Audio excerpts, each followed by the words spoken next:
What is up, you guys? Okay, I'm going to admit that I haven't seen every single movie that has ever been made. I know, it's hard to believe. I also know that a lot of bad movies have been made, trust me. I've seen a good amount of them. And I also know that most of the horrible movies are low budget films that not a lot of people have seen. But I respect those people because they try to make good movies. And they make movies because they enjoy making them. Yeah, they might be hoping to make it big one day, and they might not have the skills that it takes to make an awesome movie, but I respect them because they're trying. And they don't have a big budget to work with like people that have been doing this for a very long time. But whenever I do come across a movie that involves people that have been making movies for a very long time and have made a few awesome movies, I expect a lot from them. I expect to watch a movie from them that, even though it might not be great, it could still be an okay movie worth watching, you know, at least having a good time with. I might not go to the theater to watch it, I might not think it's great, but it could still be okay. Jack and Jill is the worst movie that I have ever seen in my whole entire life. 1, 2, 3. Get a movie house! I know that most of us, whenever we went in to watch this movie, we knew we weren't going to be watching a great movie. But I consider myself an Adam Sandler fan. I love his work. I enjoy it very much. And I'm not going to mention like his earlier work, things like Happy Gilmore or Big Daddy or things around that time, because those are some of his best stuff. A lot of people have been giving him a hard time about his newer stuff, but I actually didn't mind it. I thought some of it was funny. I enjoyed it. It was just a good time. Maybe not rewatchable as much as I would like it to be, but I still had a really good time watching it. I actually enjoyed Anger Management and Click and The Longest Yard. I enjoyed some of that stuff. It might not be the best, but I had a pretty good time watching it. I at least had a few laughs. In my opinion, Jack and Jill is not just the worst movie that he has ever made, but it is the worst movie that I have ever seen. I couldn't stand it. It was driving me crazy. I was literally sitting there trying really hard to watch this movie, and my only thoughts were, what the fuck? Jack and Jill stars Adam Sandler as a rich producer or executive producer or something like that. It really doesn't matter. As usual, he plays a Jewish character, and for the holidays, his twin sister, who is also played by Adam Sandler, comes to visit. They don't get along. He thinks she's the most annoying person on earth, and I don't blame him. I mean, I don't understand why he couldn't just be his own twin brother. Why it couldn't be like the successful brother and the not so successful, very rude, rebellious, doesn't give a crap about anything twin brother. And then he could have played those two characters, and I just think that would have been a lot better. But no, for some strange reason, he decides to play his own twin sister. I mean, this whole entire movie was just like scene after scene of like skits and shorts. It's like as soon as one starts, you know it's gonna end with like someone getting hurt or somebody saying something stupid or just something happening, whether it involves someone getting hurt or a fart joke, just something that I can't ever rewatch. It just felt like it was a skit after skit. As soon as the scene starts, you know how it's gonna end. Are we expected to find this funny? Are we expected to find like a whole entire story and like thousands of skits put together? Really? This movie also has a lot of cameos, and I strongly believe, I don't care what anybody says, I believe that Adam Sandler must have like begged a lot of people to be in this movie, even if it's for a minute, even if it's for 5, even if it's for a few seconds. He had to bribe or beg or maybe pay out of his pocket for these people to be in this movie, thinking that it would sell. The movie also stars Katie Holmes. Now, I think Katie Holmes is a pretty good actress, but there is absolutely no reason for her to be in this movie. She doesn't do anything.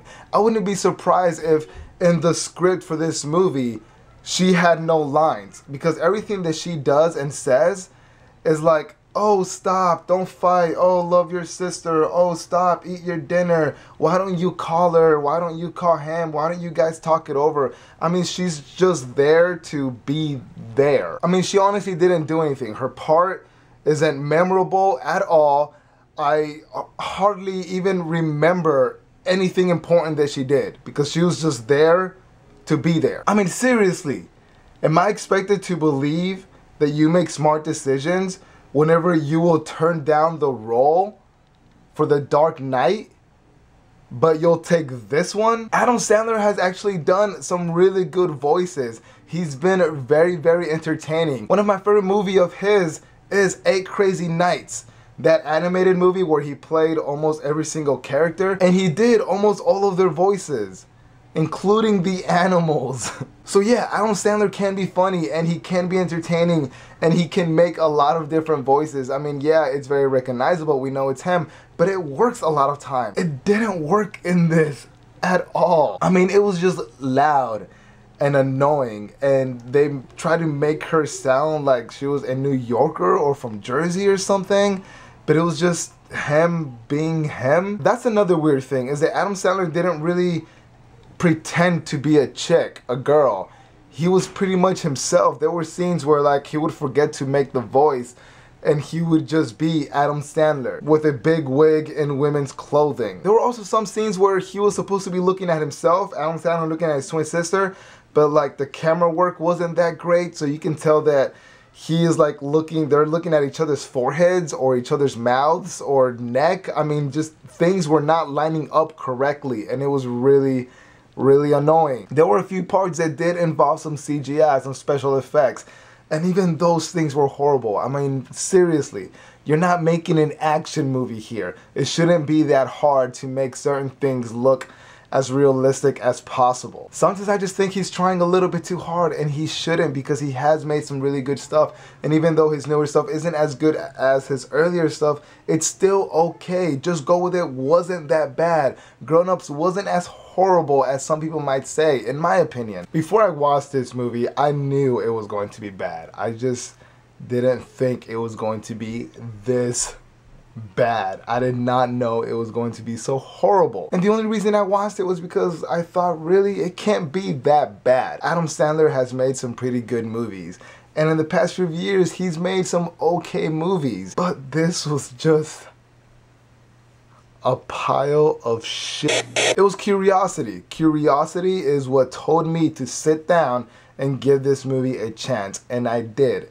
And I did not enjoy any of it. Actually, right about now, I think would be a really good time for me to admit to you guys that I did not finish the movie. Not only is this the worst movie that I have ever seen in my whole entire life, but it is the only movie that I have started and not finished in my whole entire life. I mean, I tried, I really did. I couldn't take it anymore. And I also felt bad for Al Pacino because he's an amazing actor, and I don't know what Adam Sandler had to do to get him in this movie, because Al Pacino plays a huge role, a huge part in this movie. I don't know, in my opinion, out of all the movies that I have seen, this is by far the worst. There's a lot of movies out there that are so bad that they're good. You know, that I will actually laugh at parts that I shouldn't be laughing at. I mean, watching this movie, I was just embarrassed for them. I felt horrible for all of the people that were involved. And if I would have sat through the whole thing, I would have probably just stared at the credits and shook my head wondering, why would you even allow anybody to put your name up there? So yeah, you guys, out of all the movies that I've seen, that is by far the worst movie ever. So bad, I could not finish it, and I doubt I ever will. So my question to you is, what is your least favorite Adam Sandler movie? Or what is your least favorite movie? What is the worst movie that you have ever seen in your whole entire life? We all have our favorite movies, but we also have the list of the worst movies we've ever seen, and this is my #1 worst movie, and I want to know what's yours. Don't forget to like the video if you like, leave a comment down below, let me guys know what your worst movie is. Thank you guys very much for watching, and I will see you guys next time. Bye. Thank you for watching Gary Movie House. Like, comment, and subscribe for my videos. Peace out, homies.